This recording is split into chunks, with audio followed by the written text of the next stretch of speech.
Buen día, alumnos. Gracias por venir a la clase extra para poder hablar un poquito sobre curación de las heridas por primera y segunda intención. No sin más preámbulos, ya que están presentes, vamos a iniciar. Y los que entren más tarde se unirán a la clase.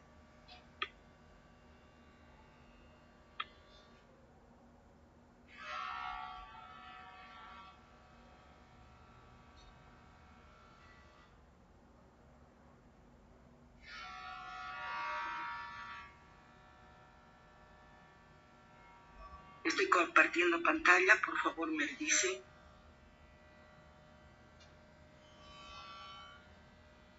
Pues la doctora sí está compartiendo. Gracias. Buen día.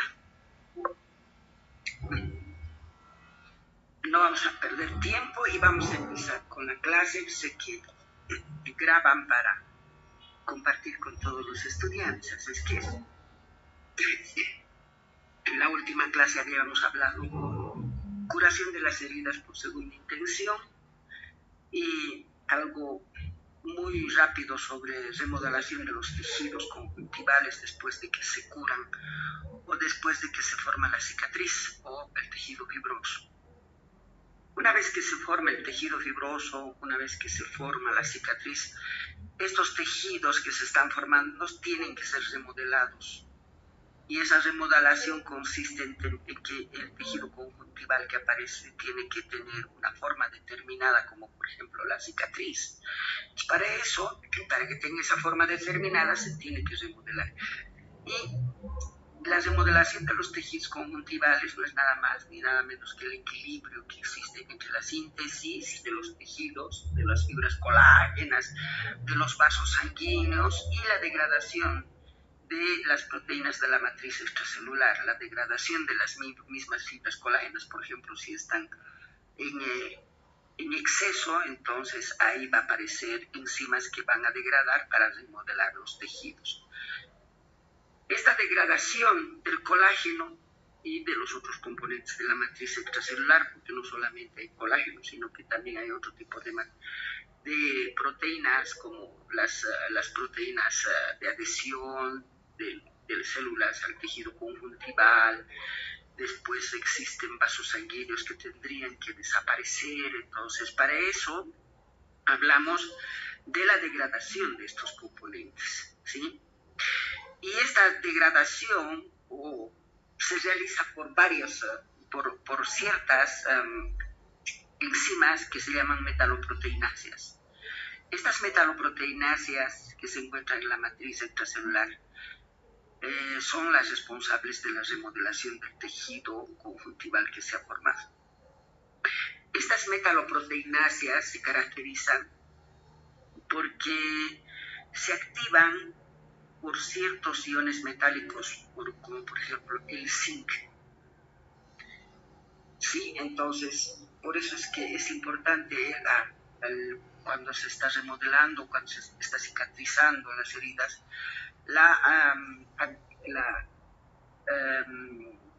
utilizar el zinc o consumir zinc. La colagenasa, dentro de las metaloproteináceas tenemos las metaloproteináceas 1, metaloproteináceas 2 y metaloproteináceas 3. Son colagenasas, repito, que se encuentran en la matriz intersticial. ¿Qué hacen estas colagenasas? Descomponen el colágeno fibrilar, las gelatinasas, degradan los colágenos amorfos, por ejemplo, la gelatinasa va a degradar los componentes amorfos, esas componentes que no tienen forma, la fibronectina, los proteoglucanos, las lamininas, todas esas sustancias que hacen la matriz extracelular o el tejido conjuntival van a ser degradadas por las metaloproteináceas 1, 2 y 3. Ahora, ¿quiénes producen las metaloproteináceas? Las metaloproteináceas producen los fibroblastos, los macrófagos, los neutrófilos, las células sinoviales y también algunas células epiteliales. Como verán, la cantidad de células que sintetizan estas metaloproteináceas son varias. Cuando se sintetiza, se secretan, ¿no es cierto?, estas metaloproteináceas, y son reguladas, además de eso, por factores de crecimiento y por ciertas citocinas. Las metaloproteináceas se generan en forma activa y cuando se generan en forma activa se llaman zimógenos. En forma inactiva, o sea, las metaloproteináceas en forma inactiva se llaman zimógenos. Y cuando son activas recién hablamos de proteasas como la plasmina. Estas metaloproteináceas tienen sus inhibidores. Una vez que termina de remodelar el nuevo tejido que se ha formado, estas metaloproteináceas tienen que ser inactivadas. Entonces, para eso existen inhibidores tisulares específicos que se encuentran y son producidas por las células mesenquimatosas. Pero, ¿cuáles son esas enzimas que inactivan a las metaloproteináceas cuando estas metaloproteináceas han terminado de remodelar el nuevo tejido que se ha formado? Se llaman metaloproteináceas inhibidoras, las famosas TIM, ¿sí? Son enzimas inhibidoras de las metaloproteináceas que se llaman TIM. Bien, vamos a hacer un resumen de la reparación de las heridas o de la reparación de los tejidos lesionados por sustitución, que se llama cicatriz o fibrosis. Los tejidos que se reparan por sustitución, son aquellos tejidos que han sufrido gran destrucción tisular, un daño profundo del tejido de sostén, del tejido conjuntival. Estamos hablando que tiene que haber una destrucción de la membrana basal que sostiene a las células epiteliales y tiene que haber una gran destrucción del tejido fibroconectivo vascularizado, que es el tejido de sostén. En esas condiciones, la curación va a ser por sustitución. Ejemplo de este tipo de curación, tenemos por ejemplo el absceso hepático. Luego, también tenemos otra condición, es que se produce esta destrucción de tejido en aquellos tejidos cuyas células parenquimatosas no tienen capacidad de división. Las células parenquimatosas son aquellas células que realizan funciones, aquellas células que le dan la característica funcional a los órganos. En el hígado, por ejemplo, los hepatocitos. En el corazón, las células cardíacas. Entonces estamos hablando de ese tipo de células parenquimatosas que no tienen capacidad de división, músculo cardíaco, músculo esquelético y también las neuronas.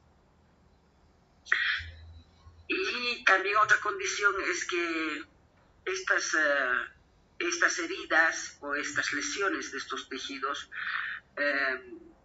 se caracterizan porque hay pérdida de tejido estructural funcional. O sea, cuando terminan de curarse, no se soluciona por completo la funcionalidad ni la estructura de estos tejidos. Esa es otra de las características de curación por sustitución. Hay pérdida de tejido estructural y funcional. ¿Cuáles son los componentes de la reparación por sustitución? Los componentes de la reparación por sustitución, primero es la angiogenia, es la formación de los nuevos vasos sanguíneos para formar estos nuevos tejidos, ¿no es cierto? Luego tiene que haber una proliferación y de la proliferación de las células normales, de los tejidos normales, como son los fibroblastos, como son las células endoteliales. Estas células entonces se estimulan, proliferan y van a migrar. Tanto fibroblastos, células endoteliales y todas las células que tienen que formar el tejido conjuntival, los vasos sanguíneos, etc. Si hay proliferación de estas células, entonces hay muchas células, como por ejemplo los fibroblastos que sintetizan fibras colágenas. Ustedes saben muy bien que los fibroblastos sintetizan fibras colágenas tipo 1, tipo 2, tipo 3. Si estamos hablando de tejido de sostén, entonces son fibras colágenas tipo 3 que tienen que sintetizar los fibroblastos. Una vez que se sintetizan estas fibras colágenas, vamos a tener un tejido fibroso, vamos a tener un tejido cicatrizal que tiene que tener una forma, y para eso posteriormente aparecen los procesos de remodelación de este tejido conjuntival. Repito que son realizadas por las metaloproteináceas, y cuando las metaloproteináceas terminan su actividad, entonces empiezan a aparecer las enzimas que van a inhibir a las metaloproteináceas, que se llaman las famosas TIM. ¿Cuál es el mecanismo patogéneo de la reparación por sustitución? Vamos a hacer una cosa rápida porque la semana pasada o la clase anterior ya he hablado sobre esto. Estoy repitiendo porque en curación por primera y segunda inyección hablamos de lo mismo, únicamente que le vamos a dar va a ser mucho más ordenada el proceso que vamos a explicar la curación por segunda inyección.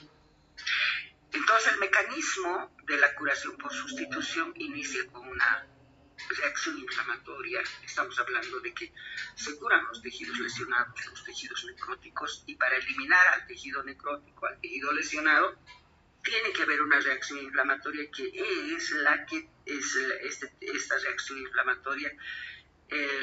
La función más importante es fagocitar, destruir y eliminar, en este caso el tejido necrótico, el tejido lesionado. Por eso hablamos de reacción inflamatoria. Lo primero que se presenta entonces, cuando hay lesión tisular, cuando hay daño de los tejidos, es una reacción inflamatoria.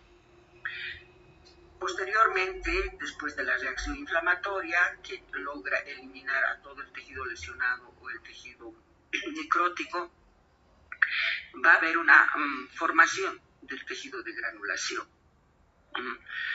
Entonces aparece el tejido de granulación, más o menos es entre el segundo y el quinto día que dura este tejido de granulación. Posteriormente, después de los 5 días, este tejido de granulación va a ser reemplazado por tejido cicatrizal poco a poco.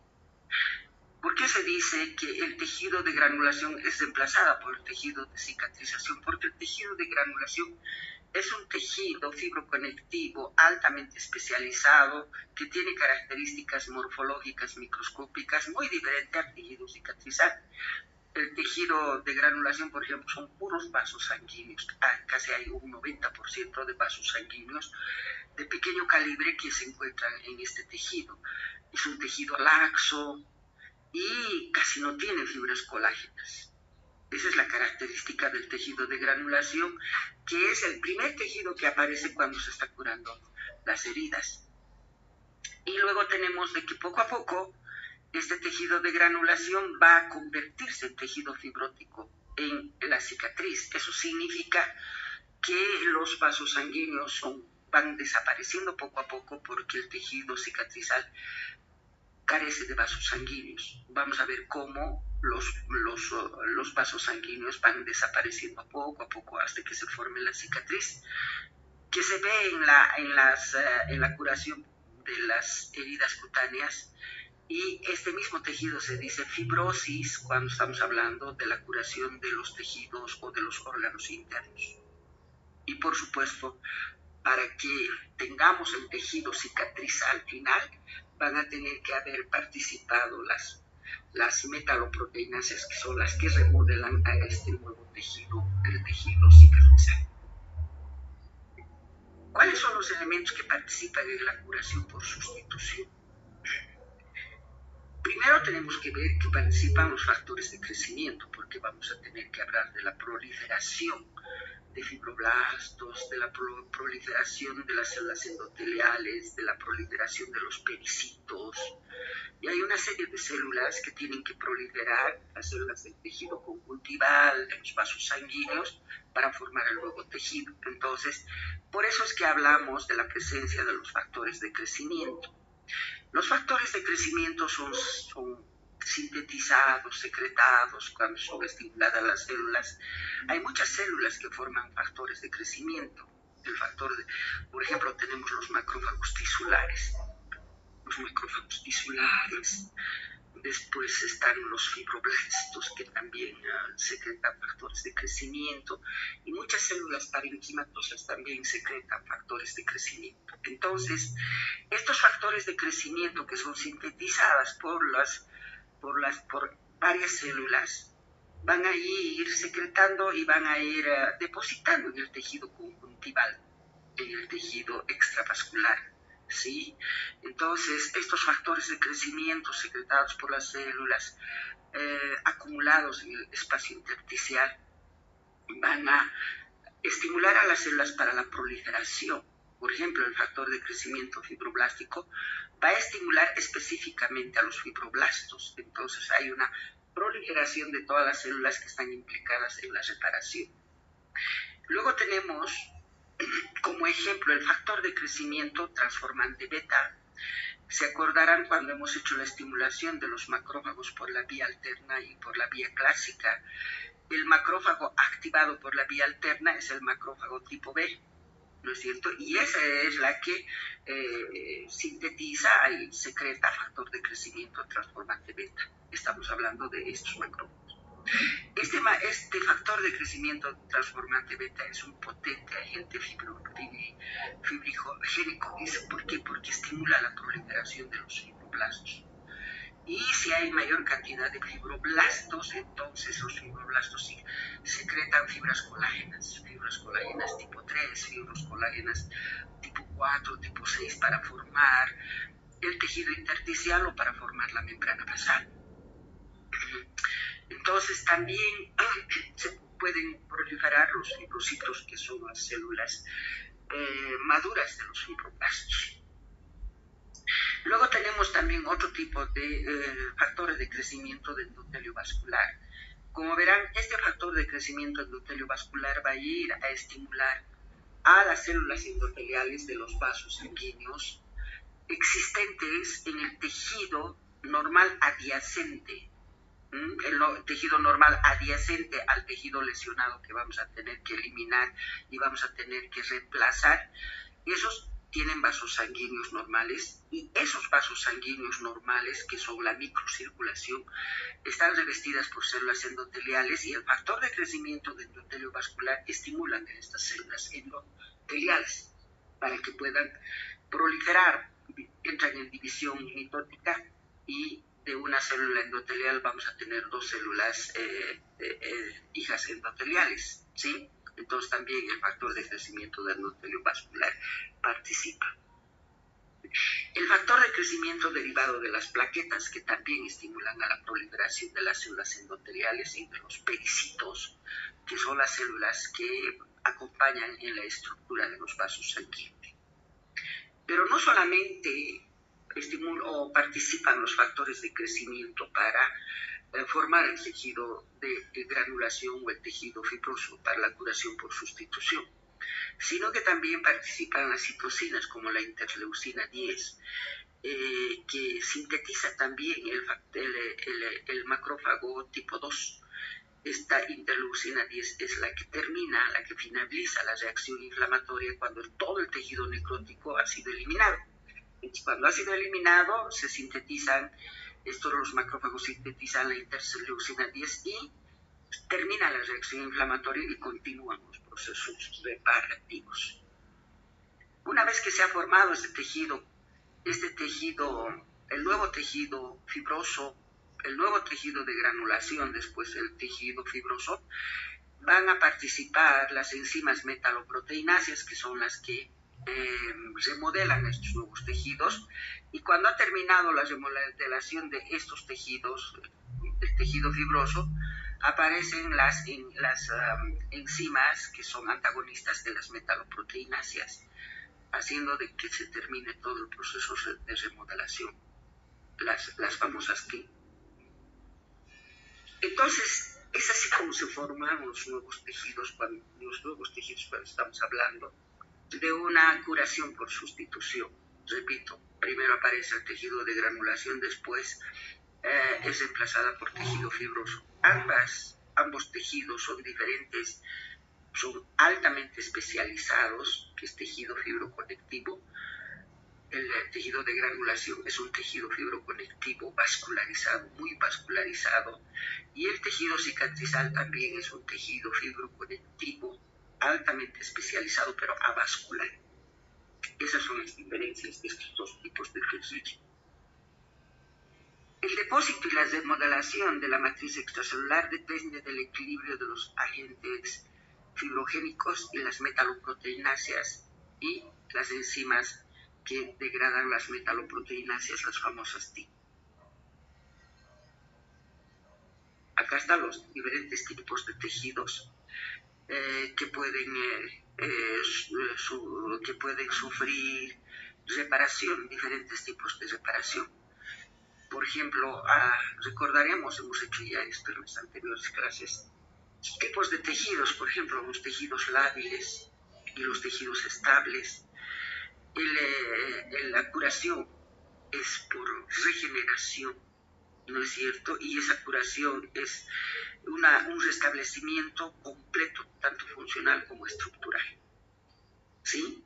Pero en los tejidos permanentes, la curación por cicatriz o por fibrosis, hay una pérdida de la funcional y de la arquitectura. La curación no es completa, se pierde funcionalmente y se pierde arquitecturalmente. Esa es una gran diferencia también de estos dos tipos de curación por regeneración y por sustitución. Localización. En la inflamación en las cavidades, la inflamación de las cavidades corporales forman un exudado que son digeridos para luego ser reabsorbidos, ¿no es cierto? Todos estos líquidos que se forman en los tejidos intersticiales o las cavidades corporales son reabsorbidas por el mismo tejido. Una vez que se reabsorbe todos los exudados, las células necróticas, son reemplazadas por tejido de granulación que posteriormente sustituya por cicatrización. Y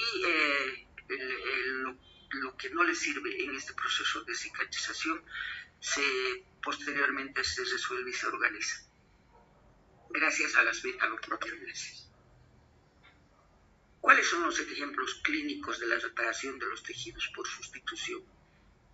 La cicatrización de las heridas cutáneas, que en los tejidos órganos se llama fibrosis, en los órganos parenquimatosos lesionados internos. Esos son los ejemplos clínicos de separación por tejido de sustitución. O sea, en vez de decir fibrosis, o en vez de decir cicatriz, lo que decimos a nivel de la piel, esa es curación por sustitución, el tejido final es la cicatriz. Eso mismo nosotros llamamos en los órganos internos fibrosis. No podemos decir cicatriz, decimos fibrosis. ¿Sí? Curación de las heridas cutáneas por cicatrización. ¿Qué cosa comprende? Estamos hablando de cicatrización, entonces estamos hablando de las curaciones de las heridas a nivel de la piel. Y en la piel tenemos dos componentes que forman parte de la estructura histológica de la piel. Uno que es la epidermis, que es tejido epitelial, y la otra que está por debajo de la epidermis, el tejido fibroconectivo vascularizado, que es la dermis papilar, dermis reticular, dermis profunda. Entonces hay dos tipos de tejidos que se presentan cuando estamos hablando de cómo se compone histológicamente la piel. Por eso es que hablamos de la cicatrización, que comprende regeneración epitelial, por un lado, y fibrosis del tejido conjuntival que termina en cicatriz.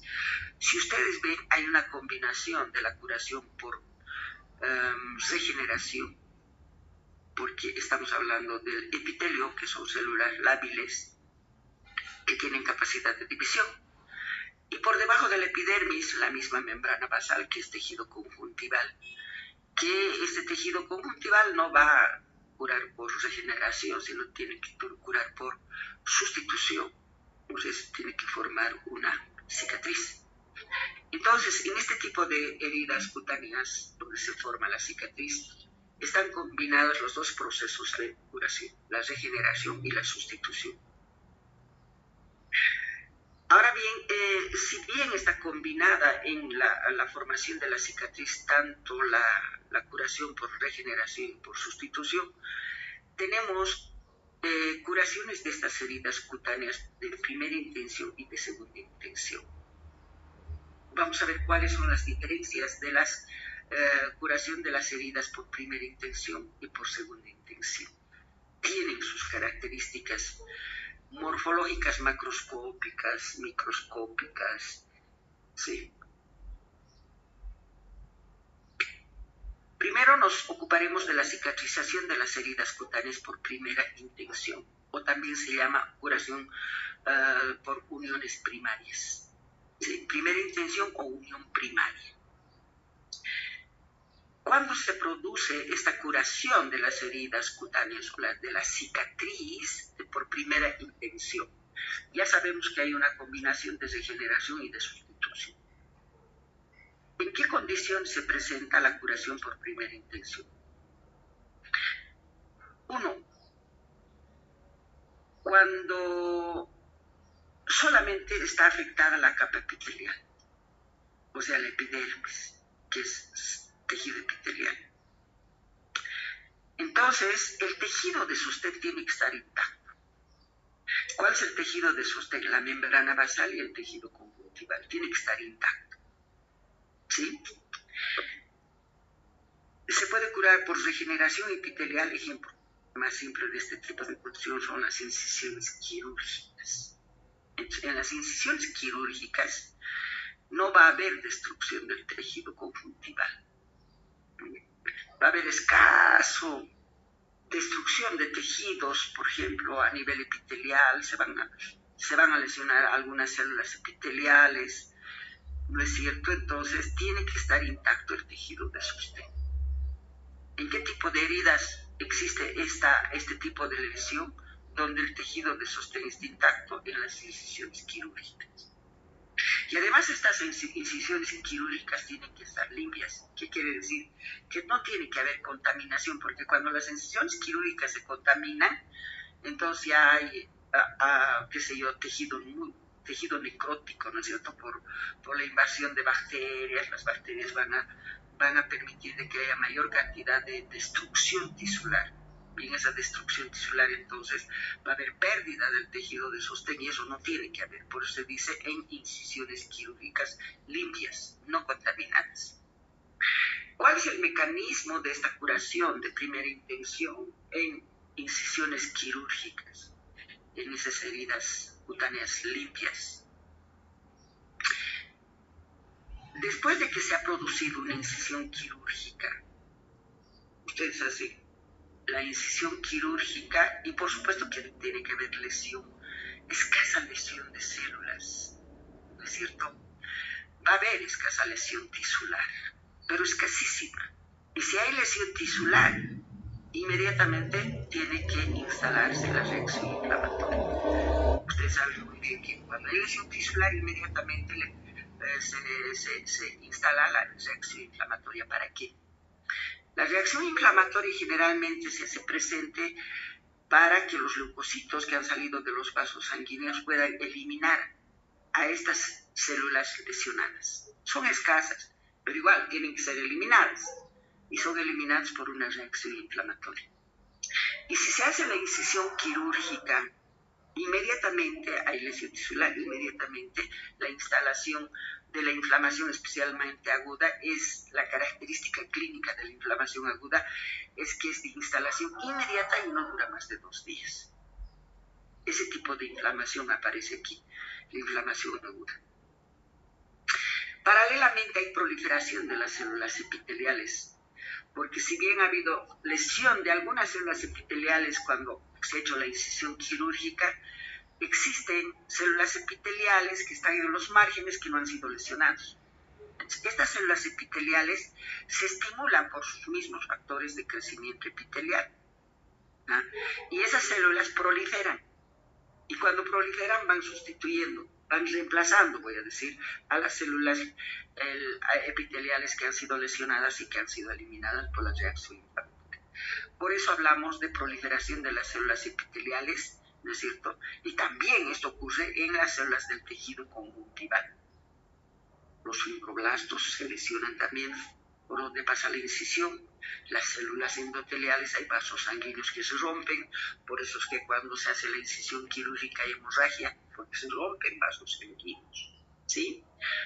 Y todo eso se tiene que regenerar. Entonces hay proliferación de células endoteliales, de fibroblastos, pero esta proliferación es mínima, ¿no es cierto? Una vez de que está empezando la proliferación de los fibroblastos, de las células endoteliales, ¿para qué? Para la formación del tejido de granulación. Entonces, ¿cuándo aparece el tejido de granulación?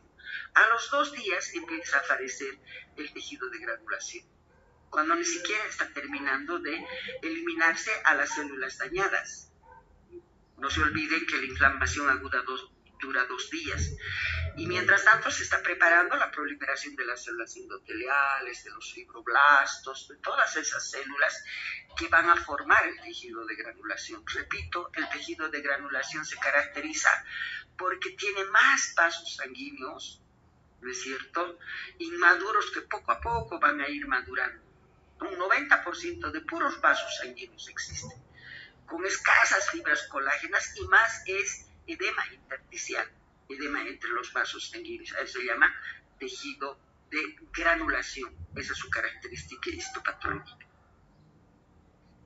Luego vamos a tener que este tejido de granulación tiene que madurar.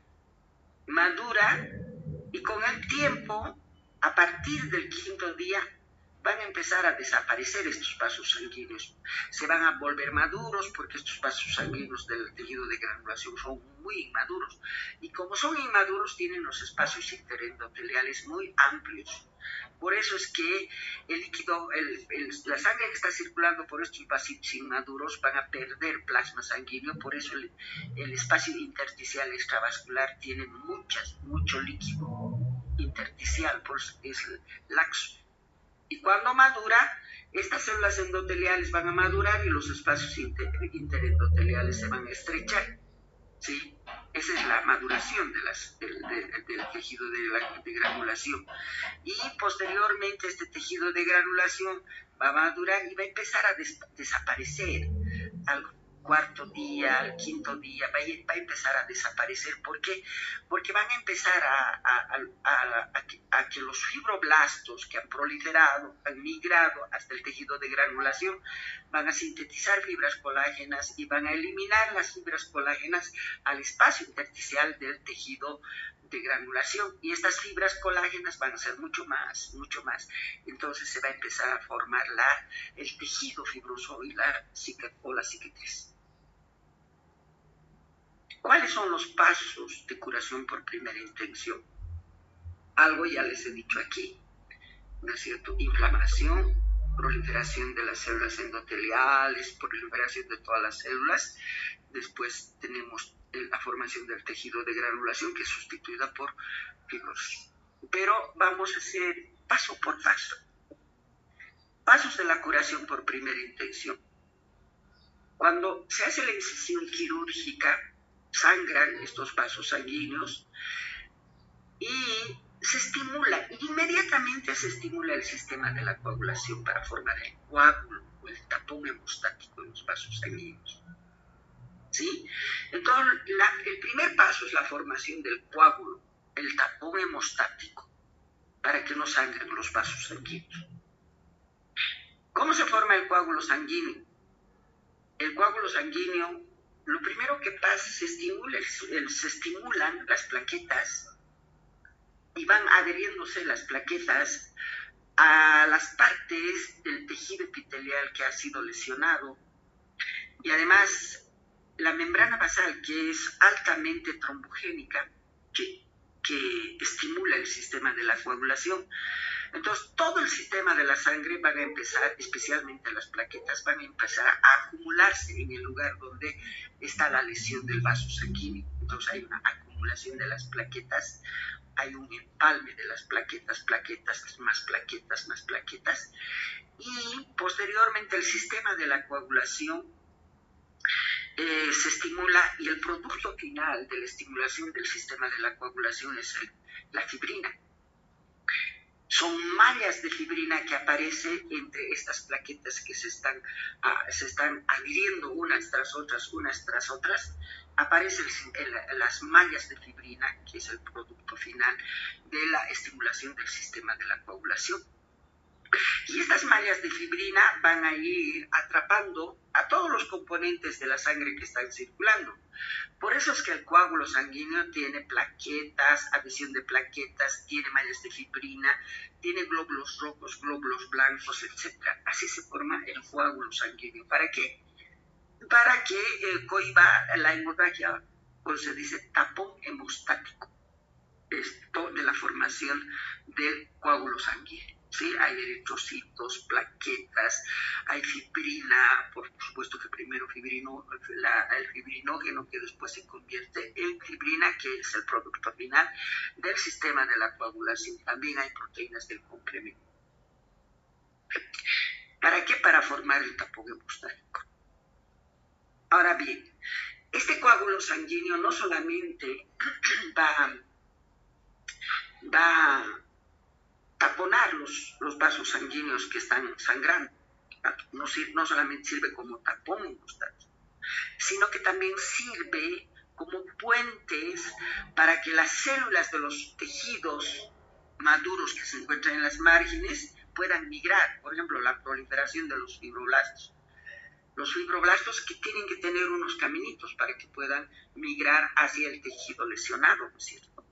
Entonces, utilizan como caminitos a la fibrina, por ejemplo. Por eso es que dice que sirve de soporte para la migración de las células, el tapón hemostático. Estas células se encuentran en el borde del tejido conservado que rodea las heridas, ¿no es cierto? ¿Quiénes fibroblastos? Células endoteliales, pericitos, todas las células que forman el tejido fibroconectivo vascularizado. Ahora, ¿cuáles son los factores de crecimiento que participan en la estimulación de los nuevos vasos que se van a formar? Por ejemplo, el factor de crecimiento de endotelio vascular y las citocinas, como el óxido nítrico endotelial. Ustedes saben muy bien, el óxido nítrico endotelial es formada por las células endoteliales, y el factor de crecimiento de endotelio vascular aumentan la permeabilidad vascular. ¿Qué quiere decir eso? Sabemos que los nuevos vasos sanguíneos que se van a formar para formar el tejido de granulación es a partir de los vasos sanguíneos existentes en el tejido normal adyacente al tejido lesionado, a la incisión quirúrgica. Entonces, el factor de crecimiento endotelial, está diciendo factor de crecimiento endotelial, que es sintetizada por otras células, por los fibroblastos, por ejemplo, las mismas células endoteliales, sintetizan el factor de crecimiento endotelial y las células endoteliales se van a estimular, van a sufrir división mitótica y de esa manera van a ir migrando para formar el nuevo vaso que es el tejido de granulación. Pero estos nuevos vasos son inmaduros y como son inmaduros tienen los espacios interendoteliales muy amplios, y si los espacios interendoteliales son amplios, los componentes de la sangre, especialmente el plasma sanguíneo, va a escurrir hacia el espacio extravascular, al tejido conjuntival. Por eso es que el tejido de granulación es laxo, es edematizado. Bien. Bueno, a manera de que esté pasando la formación del coágulo, la estimulación de estas células para que aparezcan nuevos vasos sanguíneos, para que empiecen a aparecer las fibras colágenas por la proliferación de los fibroblastos, paralelamente a eso hay una deshidratación de la superficie externa del coágulo sanguíneo que se había formado de inicio para hacer la hemostasia de los vasos sanguíneos que estaban sangrando. Ahí se formó el coágulo sanguíneo, ¿no es cierto? Este coágulo sanguíneo sufre una deshidratación, especialmente de su superficie externa, y cuando el coágulo sanguíneo se deshidrata, se forma la costra. Tiene que haber la costra para que separe toda la parte de la herida quirúrgica, ya que estamos en herida quirúrgica, separa del medio ambiente para que no haya contaminación de la herida quirúrgica, para que esa porción, ese lugar de la lesión quirúrgica sea estéril. Entonces la costra es la que mantiene en forma estéril a esta herida quirúrgica. ¿Y qué es la costra? Es la deshidratación del coágulo sanguíneo. Bien, todo eso está pasando paralelamente. Entonces, hay formación del coágulo, hay deshidratación del coágulo, se forma la costra, empiezan ha habido reacción inflamatoria y empieza a aparecer el tejido de granulación. 2. La reacción inflamatoria, en 24 horas después de la lesión o incisión quirúrgica se encuentran los neutrófilos. Sabemos muy bien qué tipo de reacción inflamatoria acompaña a este tipo de curación por primera infección. Por supuesto que tienen que ser los neutrófilos porque estamos hablando de una reacción inflamatoria de instalación inmediata que no dura más de 2-3 días. Esa es la característica clínica de la inflamación aguda. Y ¿cuál es el leucocito importantísimo en la reacción inflamatoria aguda? Es el neutrófilo. ¿Por qué? Porque el neutrófilo tiene un término de vida media de 2 días. Algunos libros le dan 3 días. Ahora, todas las células migran hacia la lesión a través de la fibrina del coágulo. Entonces, aquí nos está diciendo que la fibrina es como en los caminitos que utilizan todas las células que se están proliferando en el borde de la lesión, fibroblastos, células endoteliales, utilizan a la fibrina del coágulo para que puedan llegar hasta la parte central del tejido lesionado. Los leucocitos, por supuesto, que tienen que liberar sus enzimas, ¿no es cierto? Perdón. Tienen que liberar sus enzimas. ¿Dónde están? Ya.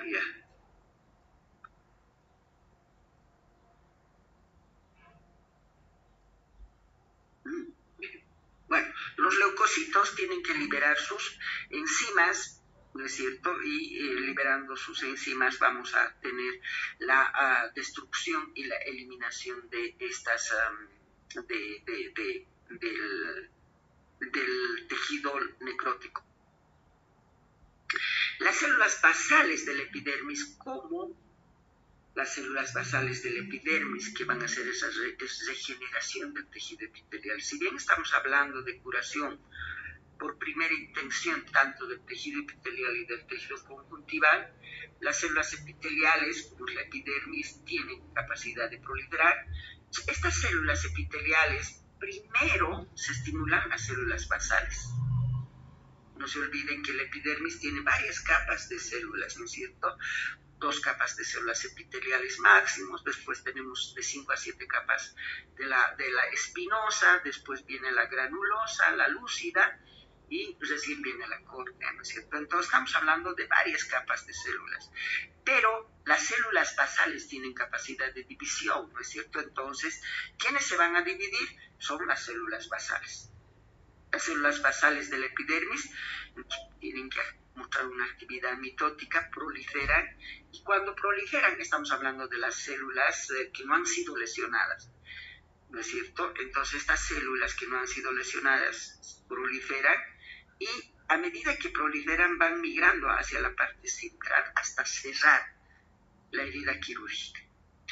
Entonces primero forman una capa basal íntegra, primero. Después recién van a ir a proliferar estas células epiteliales y se van a ir a cubrir hacia arriba todo el espesor de la epidermis. Así se cura, así se regenera el epitelio de la epidermis, ¿sí?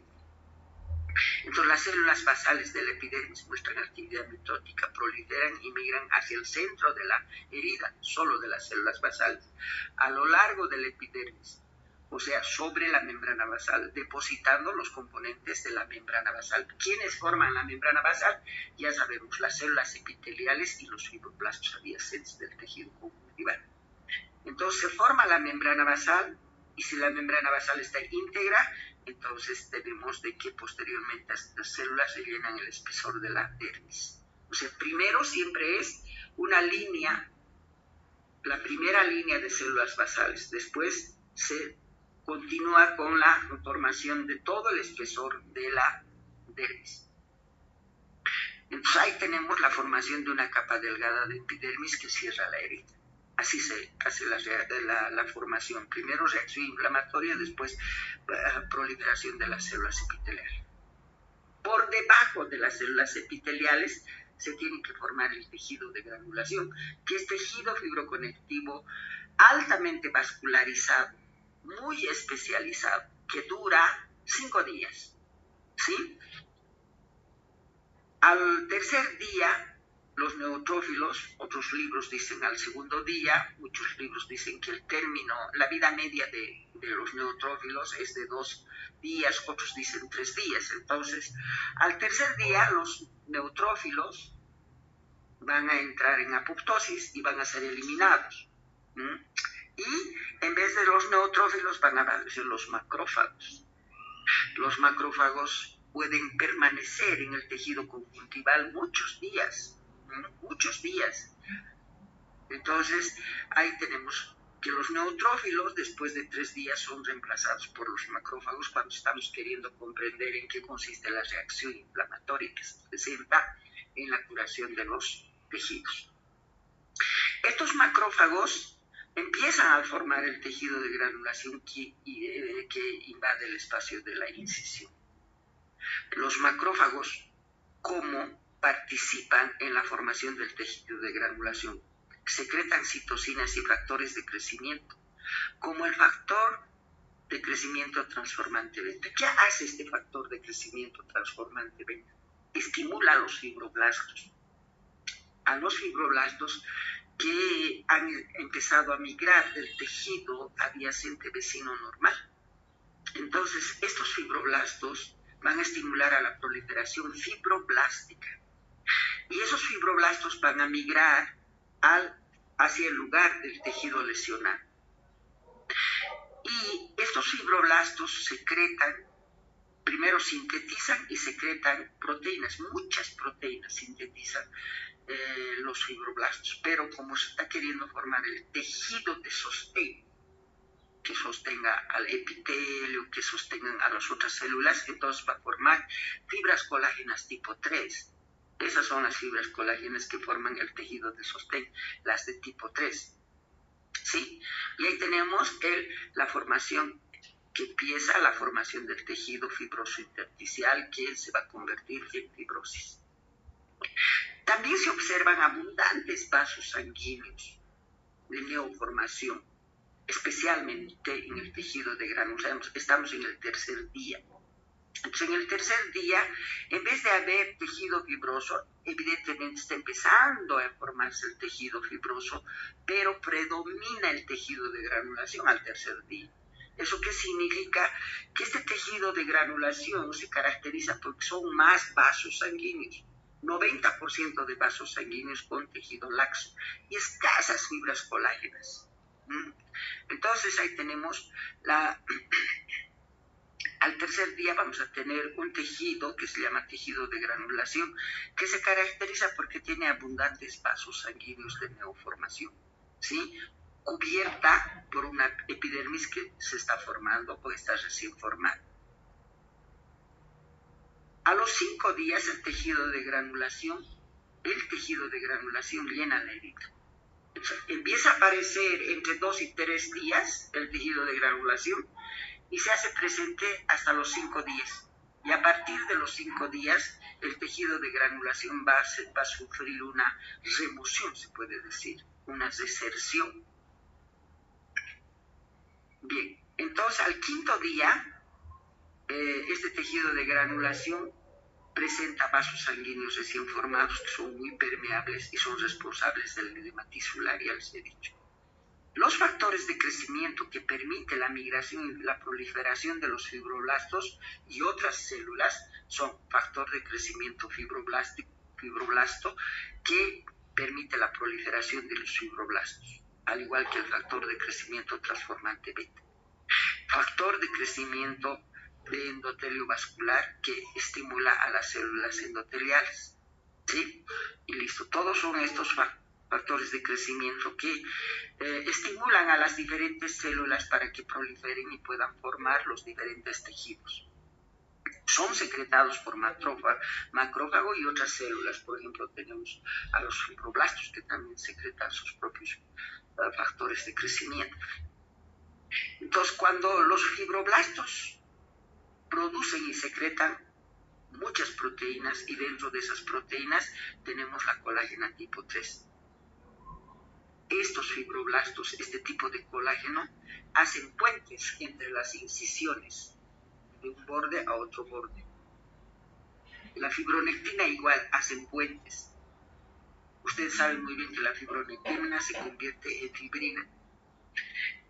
Esta fibronectina, evidentemente sirve para que las células se mantengan firmes y para que las células puedan moverse, ¿no es cierto? Entonces, por eso se dice, sirve para que las células migren, ¿no es cierto?, al lugar de la incisión quirúrgica. A los 5 días, la epidermis ya está madura. Ya se ha formado la epidermis y ya está madura. 4. ¿Cómo se forma la cicatriz? Hasta aquí tenemos la formación del tejido de granulación, tenemos epidermis formada y madura. ¿Y qué es el tejido de cicatriz? ¿Y cómo se forma el tejido de cicatriz? A la 2ª semana se presenta proliferación intensa de los fibroblastos. A la 2ª semana. Entonces hay una proliferación fibroblástica, puros fibroblastos. Hay acumulación de mayor cantidad de fibras colágenas. Entonces estamos entrando a la fibrosis intersticial. Entonces ya se ha eliminado los leucocitos, los vasos sanguíneos de la neoformación vascular ya es madura. Entonces se reduce el edema del tejido de granulación, ya estamos en un tejido de granulación sin mucho edema intersticial. Y hay una regresión de los conductos vasculares y está empezando el blanqueamiento del tejido cicatrizal. El tejido cicatrizal maduro es avascular. ¿Por qué? Porque los vasos sanguíneos del tejido de granulación empiezan a desaparecer, ya sea por la actividad de las metaloproteináceas o ya sea porque los fibroblastos sintetizan abundantes fibras colágenas y estas fibras colágenas van a ir a estrangular a los vasos sanguíneos metiéndolos a una necrosis isquémica. Entonces, si es tejido necrótico, saben muy bien que se elimina por reacción inflamatoria. Entonces, estos vasos sanguíneos de neoformación, por las fibras colágenas que las aprietan, las estrangulan, entran en necrosis isquémica y son eliminados. Por eso desaparecen los vasos sanguíneos. Y cuando ya estamos hablando de una cicatriz al segundo mes, al tercer mes, la cicatriz es avascular, es puro tejido fibroconectivo avascular. Pero todavía no podemos hablar de una cicatriz completamente madura, porque la fuerza tensil de este tejido necrótico no es igual que el tejido normal. Le falta la fuerza tensil, sí, es un tejido que ya no tiene vasos sanguíneos, es decimos cicatriz o fibrosis. Al final del primer mes la epidermis es normal, la cicatriz es completamente blanca, algunos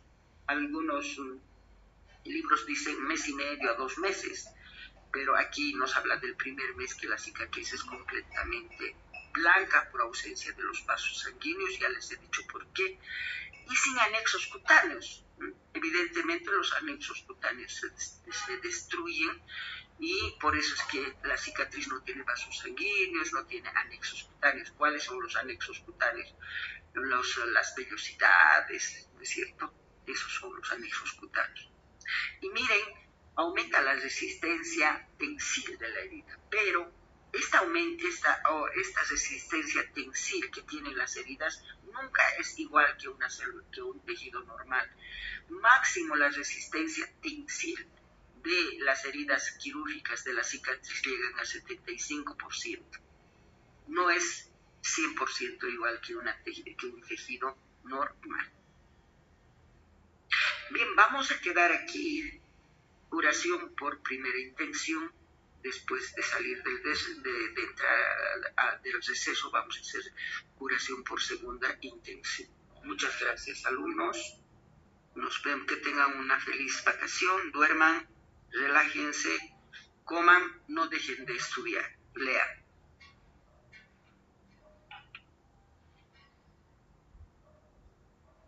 Gracias, doctora. Hasta luego.